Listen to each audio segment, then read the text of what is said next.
নগদে লেনদেন করে hero pleasure refresh 102 CC motorcycle জিতে নিয়েছেন ময়মনসিংহের শফিকুল ইসলাম সোহেল। নগদে ফিরে আসা বা নতুন অ্যাকাউন্ট খোলার ক্যাম্পেইনে অংশ নিয়ে তিনি এই উপহার জিতেছেন।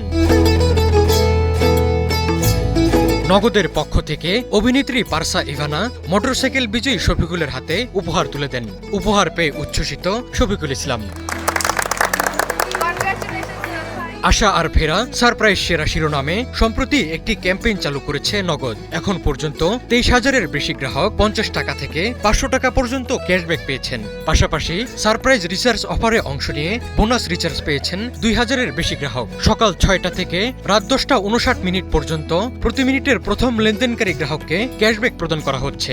এই ক্যাম্পেইনে মেগা পুরস্কার হিসেবে থাকছে একটি রয়্যাল এনফিল্ড মোটরসাইকেল। নগদের এই ক্যাম্পেইনে নিয়মিত লেনদেন না করা গ্রাহক যদি নগদে ফিরে লেনদেন করেন এবং কেউ নতুন নগদ অ্যাকাউন্ট খুলে লেনদেন করেন, তাদের জন্য থাকছে প্রতিদিন ক্যাশব্যাক সহ হাজারো পুরস্কার জেতার সুযোগ। শুধুমাত্র এই ভালো লাগাটার জন্য যে একটা মানুষ আমার কাছ থেকে সারপ্রাইজ পাবে, একটা স্কুটি পাবে, মানুষকে তো দেওয়ার মধ্যেই আনন্দ, নেওয়ার মধ্যে কোনো আনন্দ নাই, এটা আমি বিলিভ করি। তো নগদের মাধ্যমে আজকে আমি এখানে এসেছি এবং একটা মানুষকে খুশি করতে পারছি, এর চেয়ে বড় আনন্দের আর কি হতে পারে।